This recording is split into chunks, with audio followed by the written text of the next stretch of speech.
Reggae Just Extra with Ras Dennis. William Anthony Murrah, aka Super Cat, achieved widespread popularity during the late 1980s and early 1990s dancehall movement. To those who didn't know, the dancehall legend narrowly escaped being among the scores of young boys and men who were detained during one of the most talked about police raids on a dancehall event back in the early 1970s. The daring escape unfolded during a crackdown led by then Superintendent Joe Williams, who reportedly had a habit of targeting attendees sporting Clark's shoes, under the dubious rationale that wearing the British footwear indicated that they were involved in criminal activities.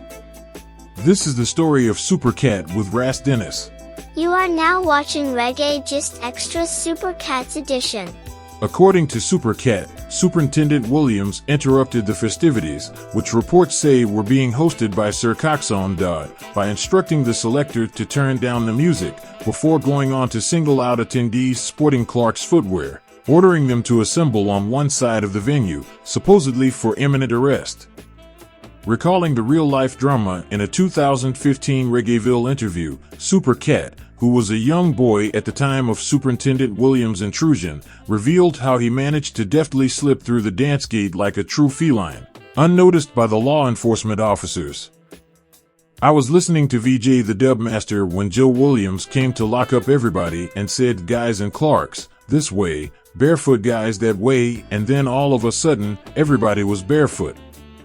So, Joe Williams said, 'We have a way to sort this out. Lock up all those Clarks and everybody who doesn't have shoes is going to jail,' Super Cat said. I was the only one who escaped because I was a youth, so they weren't seeing me slipping out through the dance gate running from VJ the Dubmaster, who was one of the greatest sounds I ever listened to because that was the only sound where the sound boxes would walk around. If they didn't tie them down with hemp rope,' he added. That raid, while undoubtedly a tense moment for the young men, has since become the subject of fascination and intrigue within Jamaica's dancehall circles. One Love Books founder Al Fingers, during his undertaking of a compilation of tracks dubbed Clarks in Jamaica, which documented the long-standing relationship between Jamaicans and the British brand, had interviewed DJ Trinity, who recalled his own experience with the police, who said to him on one occasion, "You must be a thief, how else could you afford such expensive shoes?" From the late 1960s, the shoes became popular among the gangs of Kingston, and there was even some practicality for them wearing it, a Gleaner article noted. The publication also recounted producer Joth Thomas telling Al Fingers that, "When you are on Clarks, nobody will hear you coming. They're so silent when you walk, cheese bottom dem call it. You don't see a man squeeze up on you, you now hear him when him I come."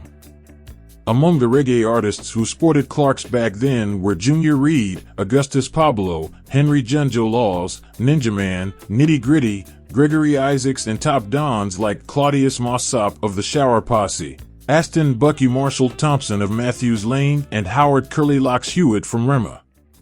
As a consequence, it was not long before black inner-city youths were targeted by the police because of their footwear.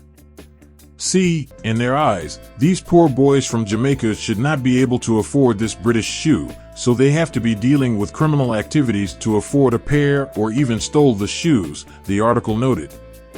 The Gleaner article had also alluded to the same event from which Super Cat escaped, where Superintendent Williams corralled Clarks-clad attendees to one side of the venue to face the long arm of the law. As such, the arrest of black men wearing Clarks occurred across the Kingston and St. Andrew, specifically West Kingston. There is one noticeable incident during this time of a police tactic whereby police officers, led by Superintendent Joe Williams, raided a Sir Coxon dance. He reportedly told the DJ to turn down the music and then declared, "All who's wearing Clarks must go on that side of the dance, stand up over there. And who's not wearing Clarks must go on the other side," the publication noted.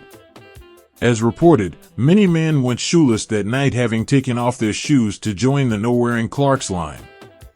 Still, this continued throughout the years, and by the early 1980s, the tactic was still being used.